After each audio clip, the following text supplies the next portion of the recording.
En la historia americana, como se ve en películas o noticieros, existen varios tipos de personas. Entre ellos, el que va por la vida sin que nada le afecte, el que dispara a colegios, el fanático político y el tipo de persona como Jeffrey Dahmer o John Gacy. Cuidado con cruzarte con uno de este tipo. Puede terminar muy mal. Hola, bienvenidos a Cultura del Absurdo, yo soy Tincho y este es un espacio donde vamos a hablar de cosas frikis, cosas nerdas, cosas geeks, un espacio donde vos que te ponían nombres para burlarse o vos que sos el rarito o la rarita del grupo pueden venir y ser como son, hablar libremente de lo que nos guste.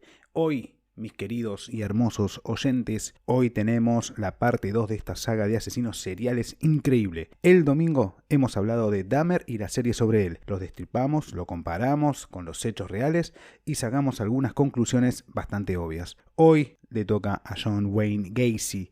Sobre este tipo no vi ninguna ficción, así que les voy avisando que lo único que vi es la docuserie que habla de hechos verídicos, completamente verificados y demás. ¿Cómo se llama esta docuserie? Se llama Conversaciones con Asesinos, las cintas de John Wayne Gacy.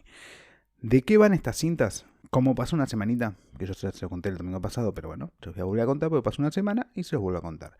Según San Google, es una docuserie que abarca las conversaciones que tuvo dicho personaje junto a un integrante de su defensa con la policía y con varios peritos psiquiátricos. En estas cintas cuenta muchas atrocidades, las cuales después desdice, porque él vivía contando y desdiciendo, se muestra completamente inocente a la vez que reconoce dichas atrocidades y, aparte de tener las declaraciones desde la propia voz del payaso asesino, tenemos un poco de su historia, de dónde vino, cómo llegó a Chicago, cómo fue la cacería que hacía, cómo elegía a sus víctimas, dónde las escondía o dónde las tiraba.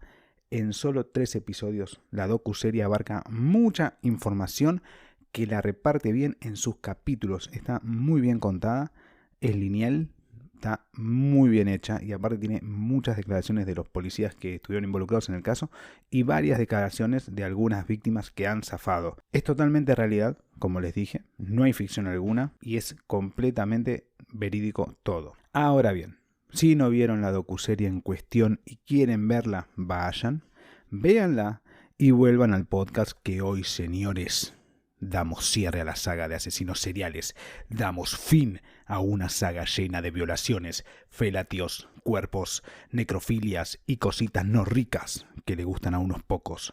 Hoy, los payasos no son sinónimo de fiesta.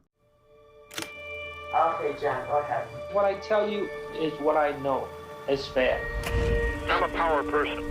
I enjoy power. Nobody else had the guts to pull off what I pulled off. I outsmarted you again. Bueno, más madera, este tipo da más miedo que el del domingo pasado, la puta madre. Chabón, qué oscuro que es. Mirá que hay gente oscura, pero este me parece que se gana el premio al oscuro del año. Peligroso, con un ego enorme, buscando siempre ser el centro de atención. O sea, por Dios, lo que es este muchacho. Este fue más fácil de oler que algo raro iba a terminar siendo, porque la verdad, si sumamos todo lo que conlleva este pibe, daba asesino serial por todos lados. Pero, por Dios, qué miedo que daba. Aparte, era súper entrador el hijo de puta. Siempre se codió con importantes grosos de la política o de la sociedad en sí, se metía en política, participaba activamente de los partidos políticos. Nadie creyó o no quisieron ver la oscuridad que tenía este muchacho metida adentro. O sea, es increíble cómo se salió con la suya muchos años. Pero bueno, John Wayne Gacy. ¿Quién joraca era este tipo para los que no sabían?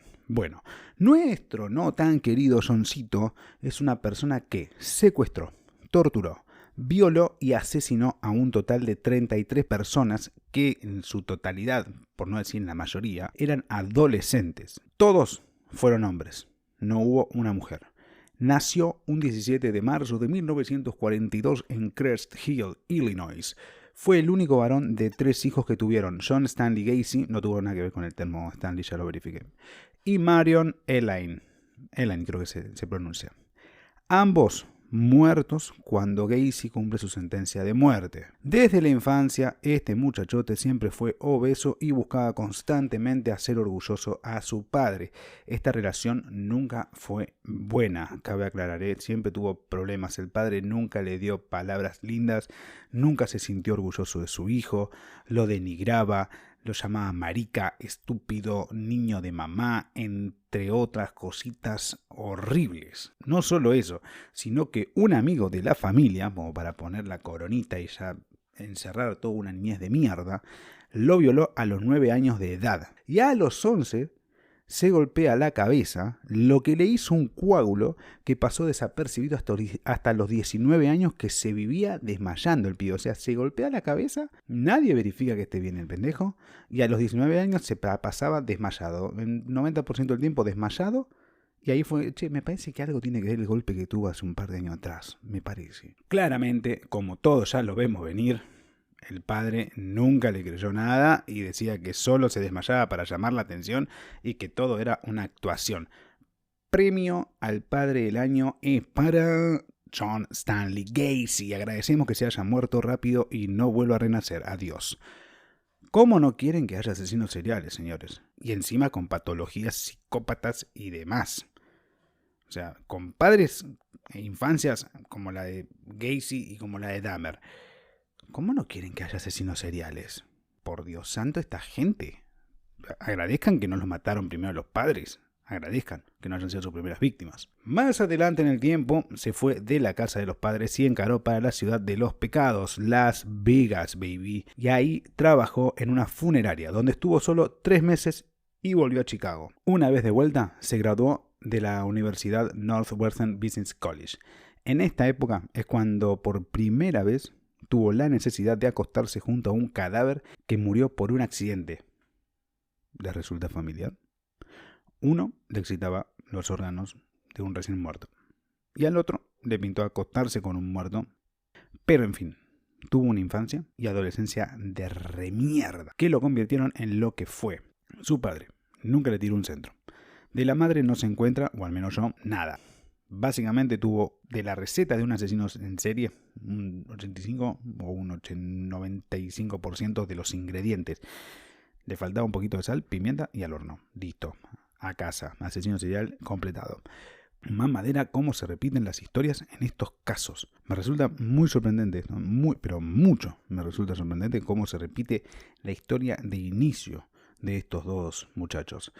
Porque la mayoría, no todos, tienen una misma o muy similar historia de niñez y adolescencia y una misma o muy similar historia familiar. O sea, si nos ponemos a revisar eso, el combo asesino arranca en temprana edad, arranca muy en temprana edad. Pero bueno, ya entrando en la docuserie. ¿Cuándo arranca esta docuserie? Arranca en la fecha muy precisa del 12 de 1978. John estaba en Chicago, ya estaba asentado con una empresa de construcción, PDM Contracting, era alguien influyente en la sociedad y se codeaba con grandes de la política y con referentes muy fuertes de la sociedad. Mismo participaba activamente del Partido Demócrata. Salía a la calle a hablar con los vecinos, organizaba fiestas. En el mismo año en el que arranca la docuserie, Gacy había organizado el desfile de la comunidad polaca en Chicago. O sea, a ese nivel de poder podía llegar a tener este chabón. Estas dos últimas cosas lo hicieron ganar mucho peso en el ámbito político. En la fecha que recién les dije, la del 12 del 78, desaparece un muchacho. El pibe se llamaba Rob Pist. Este pibe trabajaba en una farmacia, como si fuese un Pharmacity o esas farmacias bien de estilo americano que vas y puedes comprar un montón de cosas. Bueno, laboraba en una de estas farmacias y era el encargado de cobrar los productos que la gente compraba. O sea, estaba en la caja, cobraba y te vas. Chau. En esta misma farmacia, una noche, fue nuestro payasito loco. ¿Por qué fue? Él tenía que hacer un presupuesto por una remodelación que se iba a hacer en ese local, la cual estaba a cargo de la empresa que él tenía. El tema es que este pibe sale faltándole unos minutos para terminar el turno para hablar con este chabón, con Gacy, para ver si conseguía algún laburo, y de buena a primera este Rob Pierce desapareció. Se lo tragó la tierra. Adiós. Con el tiempo, Y con el transcurso del episodio nos enteramos que Gacy realmente le había ofrecido trabajo y que, según él, se había ido cada uno por su lado y listo. Esta metodología era lo que tenía en común en la mayoría de las cacerías, entre comillas, que hacía Gacy. Así atrapaba a adolescentes y jóvenes, básicamente. Más los que no eran chicos de la calle, porque para los chicos de la calle tenía otro método que ahora vamos a hablar. Los contrataba en su empresa y ahí podía pasar cualquier cosa. Una vez que él los tenía contratados, ya hacía lo que quería. Hablando de la empresa, en su plantel, como ya podremos sospechar, tenía solo adolescentes hombres. No había gente con experiencia, eran solo adolescentes. Según él decía, era porque los cuidaba y los tenía como hijos. Entonces él podía ver de que no se manden cagada, de que no estén en cualquiera, etc. Y nadie cuestionaba nada. Nadie cuestionaba, che, ¿por qué? ¿Qué onda? O sea, es raro, amigo, fíjate. No. ¿Pero por qué? Porque él era una persona importante, como ya lo dijimos al principio. Una persona muy influyente y disfrazaba bien todo. Hablaba mucho, tenía muy buena labia, siempre encontraba alguna respuesta a las preguntas. Entonces, nadie decía nada, musarela. Pero bien, la compañía, PDM, fue creada en 1973 cuando él compra una casa en Norwood Park Township. Allí estableció la compañía. Una vez que compró la casa, puso la compañía. Desde entonces, contrató a adolescentes y a algunos los llevaba a la casa donde tenía una mesa de billar para jugar. Y entre juego y juego sacaba charlas del ámbito sexual y, según él dice, si respondían, él seguía. Si no, dejaba el tema. Dudoso. Si seguían, John se encargaba de que el tono se vaya a la reverga y, según sus dichos, terminaba todo en sexo oral mutuo, por lo menos lo que él dice, y por lo menos consensuado. Casualmente, los adolescentes que llegaban a ese punto eran esposados, sometidos y ahorcados luego del acto que pasaba. Dicho lo anterior, en la docuserie habla un hombre que fue una posible víctima que no fue. ¿Por qué?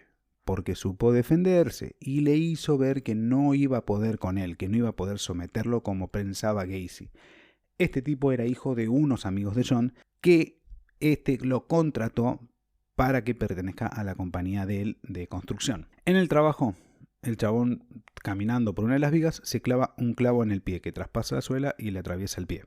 En esto Gacy se preocupa, lo lleva al médico, lo visita, veía si estaba bien, trataba de estar al tanto de cómo estaba su salud. El tema está en que una de sus visitas se pone a jugar, entre comillas, ya que el adolescente era luchador en el colegio y Gacy siempre lo molestaba con eso, lo llamaba luchador, lo boludeaba, lo empujaba, además. En el forcejeo lo termina esposando Gacy a este chico y lo deja tirado en el piso y se va. Se toma la mano mientras se va riendo. El adolescente logra desesposarse, logra zafar y cuando vuelve lo logra someter y logra ponerle las esposas a Gacy. Con esto, Gacy le dice, confiesa, que no es la primera vez que hace toda esta movida y que nunca había pasado lo que pasó. Con este simple accionar, este chabón se salvó. No fue víctima del payaso asesino, o sea, fue un milagro. Entonces, Gacy se levanta, agarra sus cositas y se toma el palo y nos vimos en Disney, nunca más te hablo. Chau. Mientras los relatos pasaban en la docuserie, nos cuentan por qué la policía había puesto el ojo sobre John en este primer caso del muchacho Pist. Primero, porque fue el último en verlo. Y segundo, porque habían visto que en otro condado, en Iowa, había tenido una entrada a la cárcel por sodomía, que en realidad fue acoso, intento de acoso, casi violación. Atan los cabos y van a buscarlo. Chao, no hay otra opción, lo vamos a buscar, tiene que declarar.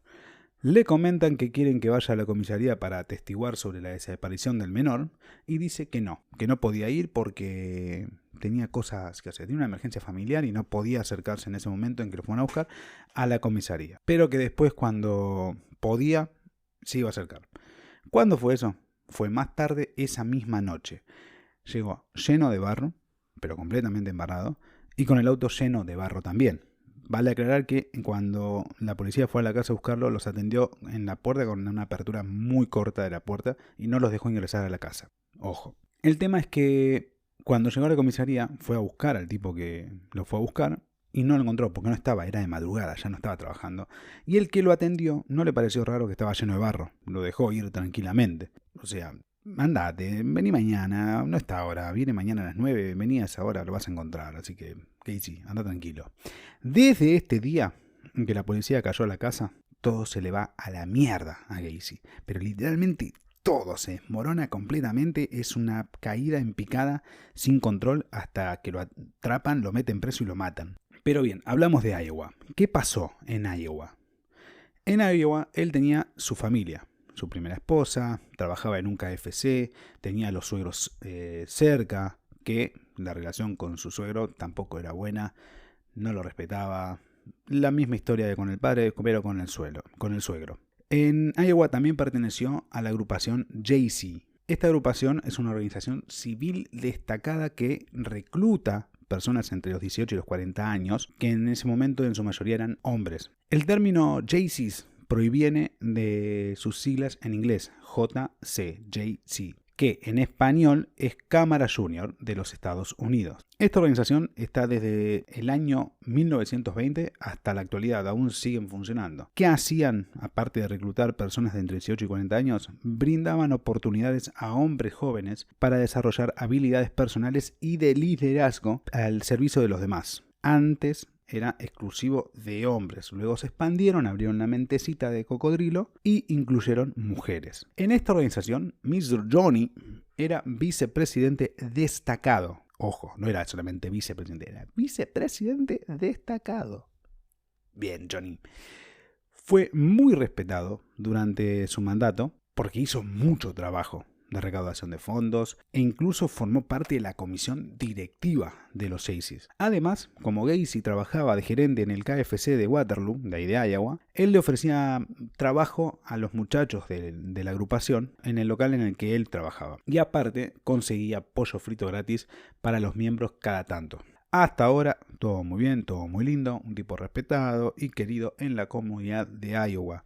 Pero, repetimos la historia, todo se fue al tacho cuando en el 68 es sentenciado a 10 años de prisión por sodomía a un menor. ¿Quién era este menor? Este menor era hijo de un compañero de JCs de nuestro amigo Johnny. ¿Qué pasó? Lo invitó a ver una película de solteros heterosexuales. Cabe aclarar que así hablaba y aclaraba constantemente cuando se refería a relaciones sexuales o se refería a parejas, era una pareja heterosexual, una pareja homosexual, o sea, siempre estaba aclarando y denigrando mucho a los homosexuales y demás, o sea, no los toleraba, no los bancaba, no los quería. Estas películas de solteros heterosexuales se proyectaban regularmente en eventos de la agrupación, o sea, no eran un secreto, estaban ahí, se proyectaban y se veían. Pero no solo eso, sino que le dio alcohol al guacho de 15 años y después de mostrarle algunas porno, o sea, es una locura, lo convenció de tener sexo oral mutuamente y le dijo que para poder tener relaciones con otra mina primero tenía que hacer eso. O sea, lo convenció de tener una relación homosexual con al pendejo, diciéndole que así iba a tener mejor relación con las mujeres. Bien. Este hecho, señores, pasó en 1967, que fue un año antes de que este niño le informe a su padre lo que había pasado. Y claramente el padre, sin pensarlo, fue a meter una denuncia en contra de John, quien aparte fue detenido. Además, el loco, este Johnny, negaba eufóricamente las acusaciones. Las negaba. Decía, no fue así. Yo le mostré la película así, pero no hubo nada más. ¿Qué pasaba? Cuando negaba las acusaciones, el crack, el genio, pidió que le pongan en un polígrafo. Lo cual la policía dijo, ok, tú quieres un polígrafo, le pondremos en un polígrafo. ¿Qué pasa? Cuando hicieron el polígrafo, demostró que el tontón se ponía nervioso cuando hablaba del momento de lo que le acusaban. Se ponía nervioso el tonto. O sea, era obvio que estaba mintiendo de que no había pasado nada. Y además, le hicieron una pericia psicológica al Mr. Gacy. ¿Qué dijo esta pericia psicológica? Dijo que tenía personalidad antisocial, que era un psicopático, que distorsionaba la verdad y que era un charlatán audaz. Se hizo el poronga, perdió. Chao. Todo el combo llevó a que sea condenado a 10 años por sodomía a un menor, pero que cumpliría solo 18 meses de detención. Aparte de la condena, la mujer le pide el divorcio y a su hijo o hija, no me acuerdo cuál era realmente, cuál de los dos tuvo, no los vio nunca más hasta que murió. Ni siquiera en su muerte volvió a ver a sus hijos, o a su hija, o a su hijo, no me acuerdo. Era uno, pero no me acuerdo cuál de los dos era. Gacy era tan entrador, tan comprador, que la gente en la prisión lo puso como en una especie de altar, lo hizo como jefe. Tuvo mucho poder cuando estuvo en la prisión esos 18 meses. Tal así que llegó a ser el jefe de cocina de la prisión. Dominaba la comida. Entonces, quien domina la comida en la prisión, domina la cárcel. Y así él llegó a eso. Así llegó a tener todo el poder en la prisión y a que lo respeten y a que nadie lo pueda tocar. En la prisión estuvo hasta 1970. Ahí fue liberado en una condicional que él pidió pasarla en Chicago. Porque iba a conseguir laburo, le iba a ser mucho más fácil todo allá. El tema es el siguiente. Como no había una comunicación entre las comisarías o departamentos policiales, en Chicago nunca se enteraron de este incidente, ni siquiera que tenían una condicional, hasta 1978, que fue cuando desapareció el muchacho de la farmacia. O sea, en esa época estaba todo muy precario. Mismo estaba tan precario que ni siquiera el ADN se usaba para cubrir identidades ni nada. De pedo se tenían las huellas digitales. Con esta data de la detención y de la condena por sodomía, entendemos, ahora sí, por qué la policía lo puso ahí en el primer puesto por la desaparición de Piston. O sea, fue obvio. Una vez que se supo esto, ya está, chicos, es él. Es obvio que es él. Nosotros viendo desde afuera, nosotros como televidentes, como gente que nació después de todo el quilombo y tiene mucha información para ver, ya en el momento que fue a la comisaría embarradísimo y con el auto igual, es como, ok, hay algo raro. Algo raro tenés, loco. O sea, no puede ser que nosotros nos demos cuenta y vos que estuviste ahí, policía imbécil, a la madrugada viendo eso y digas, no, sí es normal. En Chicago es normal que la gente esté toda embarrada y que el auto esté todo embarrado. Es muy normal. O sea, para mí no es normal. ¿Qué sé yo? ¿Qué quieren que les diga? Pero bueno, a todo esto, la policía le hacía la personal constante. Estaba vigilándolo 24/7, no se le despegaba de encima. A donde Gacy iba, ellos iban. Si manejaban como loco, ellos manejaban como loco e iban. A todo esto, como lo perseguían por todos lados a la policía de John, Johnny le pide a un amigo abogado de él que le averigüe con sus contactos qué es lo que está pasando, por qué lo están siguiendo. Y cuando averigua, le dicen que lo están persiguiendo porque es sospechoso por la desaparición del adolescente. Entonces, Don Gacy va a la comisaría a hablar de vuelta con este chabón que no había encontrado y se sienta a hablar con ellos. Cuando llega a la comisaría, directamente lo tienen esperando horas, pero horas lo tienen esperando, mientras conseguían una orden de allanamiento para su casa. La consiguen, por cierto. ¿Y qué había ahí? Era una casa completamente oscura, con imágenes de payasos horribles por todos lados, obras de artes de payaso, era todo muy tétrico, tenía llaves que no pertenecían a nada, tenía objetos sado, identificaciones de adolescentes, había un pasadizo secreto que llevaba a una especie de subsuelo de la casa muy chico, muy angosto, y de ahí salía un montón de olor raro, un montón de olor a podrido, y había mucho barro. Mira, mucho barro, estaba todo el tiempo mojado y mucho barro había. Ojo con esta parte porque esta parte es muy importante. Como la custodia que le habían implantado no llevaba a ningún lado, directamente la policía se da a conocer y le informan lo que estaba pasando. O sea, le dicen, bueno, mira, te vamos a estar vigilando, te estamos vigilando constantemente. A donde vos vayas, nosotros vamos a ir. Así que vamos a hacerla simple, vos ya sabés. Así que... ¿Por qué hicieron esto? Esto fue una estrategia como para ver si aflojaba en algo, a ver si soltaba un poco, si se relajaba además y demás. Porque al no tener que estar constantemente viendo si estaban o no estaban, ella sabe que van a estar ahí, entonces hay que ver si se relaja. Fue tanto el ego que él tiene, que se creía vivo, que los hacía pasar a la casa, los invitaba a pasar a la casa. Y en una de estas visitas, de una de estas entradas, uno de los policías se encuentra un tiquecito de una casa fotográfica que te revelaba las fotos que vos sacabas. Porque sí, chicos, antes vos sacabas la foto, tenía rollo, y vos ibas a una casa de fotografía, una Kodak, por ejemplo, acá en Argentina, y te revelaban las fotos y te daban la foto en tamaño foto normal. Entonces vos lo tenías ahí guardado en un álbum, etc.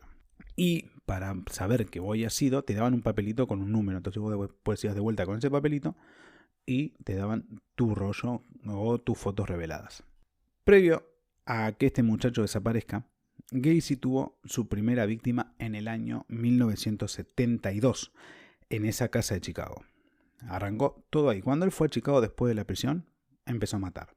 ¿Cómo empezó? Fue a una estación de colectivo visitada por adictos y gays, agarró a un pibe y lo llevó a su casa y dijo que tuvo relaciones sexuales y que el muchacho a la noche lo atacó. Entonces, si lo atacó, Él tuvo que defenderse y en este afán de defenderse, John lo mata con un cuchillo. ¿Qué pasa? No va a llamar a la policía porque tenía miedo de quedar muy mal parado y que la gente crea que es homosexual y que tengan prejuicios que no eran, porque él no era homosexual, era muy heterosexual.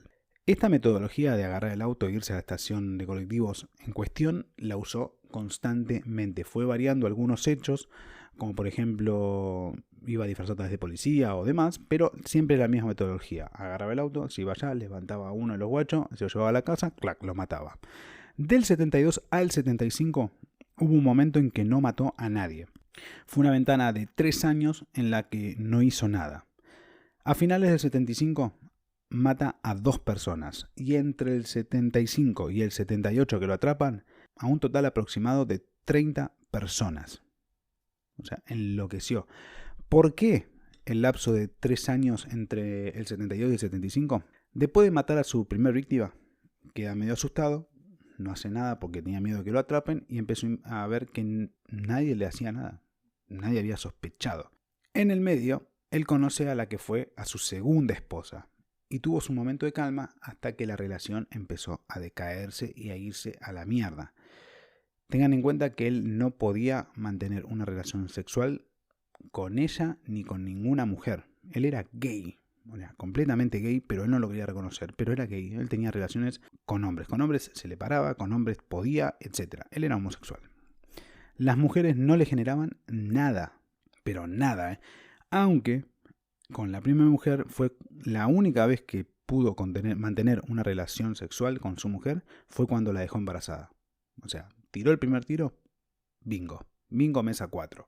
Es así, el pibe era gay. Él no lo quería reconocer, los aborrecía, no le gustaba.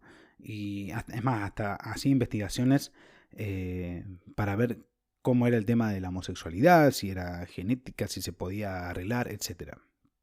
Pero bueno, el lapso de tranquilidad que tuvo fue porque tenía una relación estable, una relación buena con esta mujer, y él en las cintas contaba que la amaba y que la quería mucho. Pero llegó un momento que ya la relación estaba desgastada, ya estaba decayendo y para mí ya no podía disimular más todo su tema con la homosexualidad reprimida que tenía. O sea, no lo pudo disimular más y ya está. Él necesitaba descargar de alguna forma y empezó de vuelta.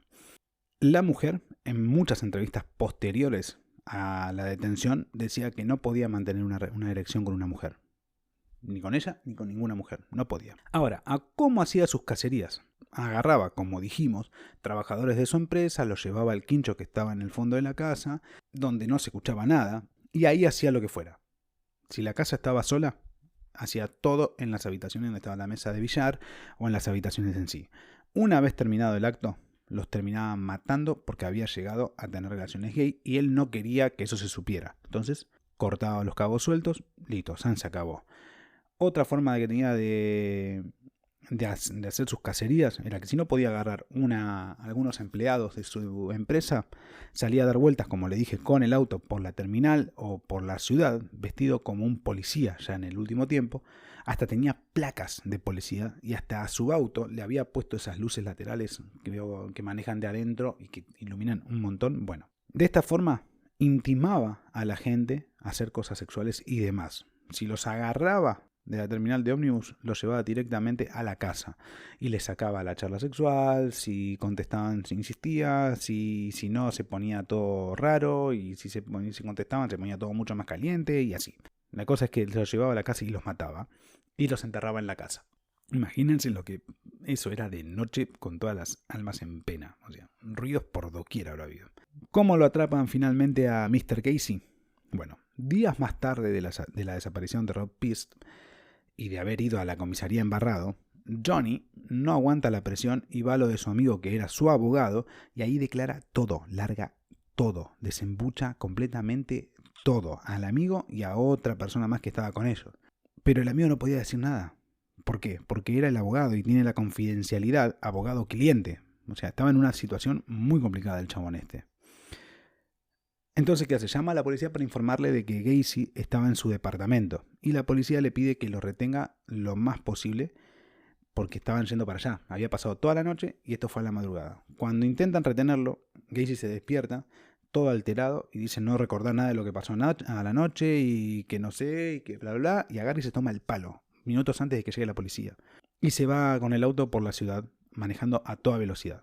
En esto la policía lo encuentra, lo empieza a seguir, empiezan a tratar de seguirle el ritmo, pero era una calle congelada y Gacy manejando a más de 100 km por hora. A todo esto, Gacy se baja del coche porque ya no podía seguir y tenía faso en el bolsillo, en una época en que la tenencia de faso no era muy legal que digamos, y como sabe que si lo agarran con eso lo van a meter en cana, entonces lo que hace es darle el faso a un guacho que estaba en la plaza. La policía lo ve, listo, lo detiene y adentro. Problema resuelto, ya lo tienen adentro, ya está guardado. Ahora empezaba el problema real, que era hacerlo hablar. Una vez que lo hacen hablar, trata de conseguir pruebas para poder pedir un allanamiento de nuevo a su casa y de ahí meterlo preso. ¿Cómo logran el allanamiento? En la casa, aparte de encontrar la documentación del adolescente y el olor cerrado que había dicho, recordemos que también encontraron el sobrecito para ir a retirar unas fotos que se habían revelado. Ese papel lo había puesto una compañía de Rob Pist en la campera de Rob, que le había pedido prestada porque tenía frío, antes de que Rob desaparezca. Y ahí ya está. O sea, todo cerró perfectamente. Con ese papelito ya dábamos al pibe en la casa de Johnny. Ya está, listo, lo ponía en la casa. Con eso el juez dijo, ya está, tomen, acá tienen la orden, vayan a ver qué onda. Cuando llegaron a la casa y empezaron a investigar abajo en el sucucho que tenía entre la casa y el piso, empezaron a encontrar cuerpos. Hubo un total de 29 cuerpos en ese mini sótano que tenía. 29 cuerpos enterrados en el barro. Estuvieron casi una semana o más desenterrando cuerpos. Llegó a tal punto que agarraron un mapa de la casa, hicieron un diagrama de la casa y empezaron a poner dónde estaban los cuerpos, cuántos cuerpos había apilados, cuántos no, y le mostraron todo a John. Y desde ese momento fue un libro abierto, que reconocía pero a la vez negaba todo, confesó ubicaciones de los cuerpos, confesó que en ese sótano no era el único lugar donde estaban, y confesó también que Rob era uno de los que no estaba ahí. Mientras, Johnny decía que no iba a durar nada en la cárcel porque él era muy importante y tenía muchos contactos. Y en eso, en todo este quilombo, sus abogados le dijeron, chabón, deja de hablar, basta, haceme caso, no hables más, te estás hundiendo, no te estás favoreciendo en nada. Y Mr. Ego decía que él les paga a los abogados, entonces ellos tenían que hacer lo que él decía. Y empezó a hablar. Siguió hablando y siguió dando data y mucha más data. Y siguieron grabando, que son las conversaciones que estamos escuchando en este momento. Ahora bien, los cuerpos que no estaban en la casa estaban en otro lado. ¿Por qué? Porque en su casa ya no tenía más espacio para meter muertos. En ese pasadizo ya lo había llenado a tope de cuerpos.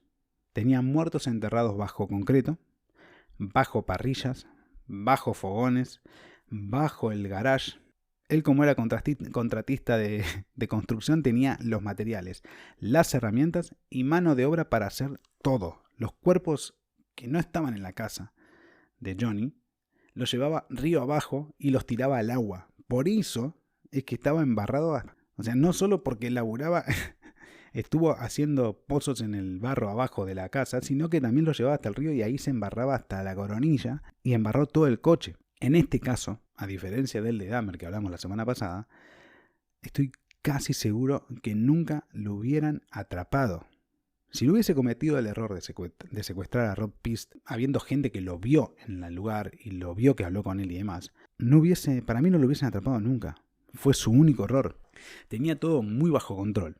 Tenía los contactos, tenía el aval de la gente que lo rodeaba. Ponele que tal vez, sí, se estaba volviendo muy descuidado con el tema de sus empleados, pero después con el resto, el chabón fue muy, muy exquisito. Si no hubiesen entrado a la casa, no hubiesen sabido que se quedaba con souvenirs. O sea, si no entraba la policía ahí, no lo iban a ver nunca, no iba a pasar desapercibido porque eran cosas que podían ser de él tranquilamente. Así que para mí, este es un caso de que nunca lo hubiesen atrapado, a diferencia de Dahmer, que Dahmer quería que lo atrapen y se estaba volviendo muy descuidado para mí a propósito. La docuserie en su totalidad es crudísima, muchachos. Es muy cruda, cuenta mucha realidad y no te la esconden, no te la disfrazan. Tal vez censuran un poco el estado de composición de los cuerpos que sacan de la casa, pero el resto es, tomá, te lo tiro por la cara. Y todo muy preciso lo que cuenta la docuserie de Conversaciones. Cuenta todo muy bien y muy cronológico. Es más, cuando la trama necesitaba dar explicación de por qué algo sucedía, iban al pasado, te daban el contexto y volvían a la historia del momento en que estaba ocurriendo todo. En ese sentido era muy similar a lo que planteaban en Dahmer, pero en una versión sin ficción. Las cintas son verídicas, la voz es de él, no hay ficción, directamente no hay nada de ficción, es todo relato real. Simplemente te pone los pelos de puntas, es increíble.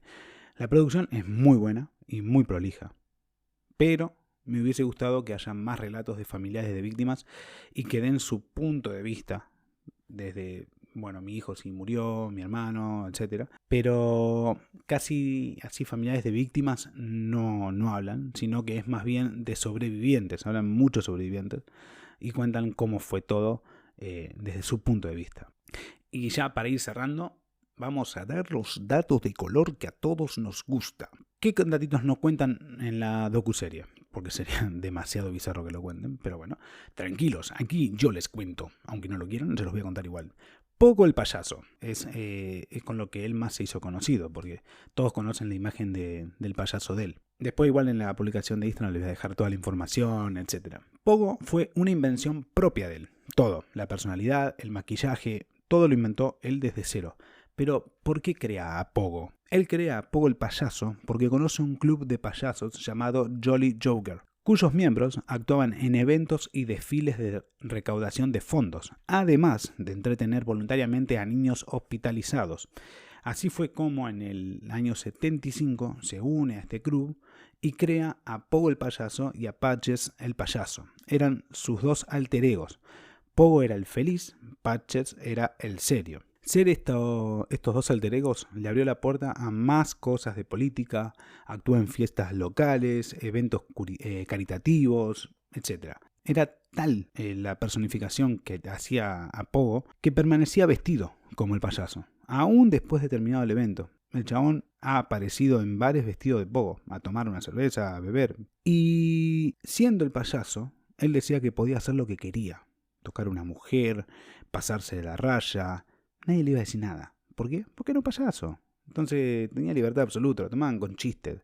Pogo también fue la fuente de inspiración, y esto tal vez la mayoría lo debe saber, pero si no lo saben, Pogo fue la fuente de inspiración para el payaso It, el de Stephen King, bueno, es el payaso It. Otro dato interesante y loco es que nunca reconoció, pero a la vez sí, sus atrocidades. Intentó apelar muchas veces él estando en prisión, pero no tuvo ninguna victoria, no le concedieron nada, y al momento de su ejecución, sus últimas palabras, esto dicho por unos periodistas que estuvieron en la sala de ejecución, agarren con pinzas este dato, porque la vericidad que pueda llegar a tener esto fue más para darle el misticismo de la locura de Johnny, más que la realidad en sí. Entonces, agárrenlo con pinzas. Esto fue lo que también usaron en Dahmer como para dar la comparación entre los dos tipos. ¿Cuál fue la frase? La frase fue, bésenme el culo, seguido de risa macabra. O sea, para mí fue todo más un misticismo y habrá dicho algo similar, pero tampoco con ese grado de misticismo.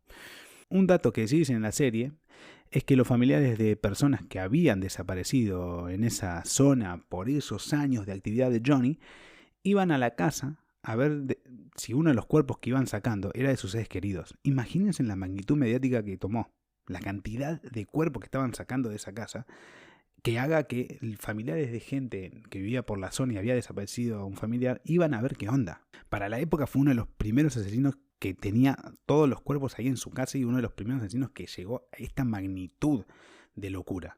La policía no sabía cómo actuar, no tenían las vestimentas adecuadas, nada, era todo primera vez.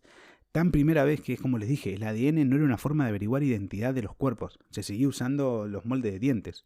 Años después, cuando el ADN fue una forma real y acertada de encontrar la identidad de los cuerpos, es cuando se pudo dar a conocer muchos más cuerpos y avisarle a la familia si estaba acá, lamento su pérdida. Ahora, una cosa, o sea, la metodología histórica de creación de un asesino en serie se repite. Comparándolo con Dahmer, con los dos personajes que hablamos acá.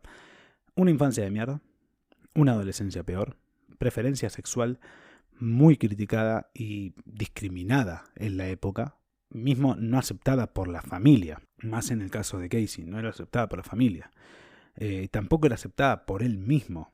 A comparación con Dahmer aceptó su homosexualidad, medio como que ante la sociedad lo escondía un poco, pero él no tenía problemas de demostrarse como homosexual. En el caso de Gacy, ¿se pudo haber evitado? Yo en este caso, Martín, Tincho, en este caso lo dudo un montón.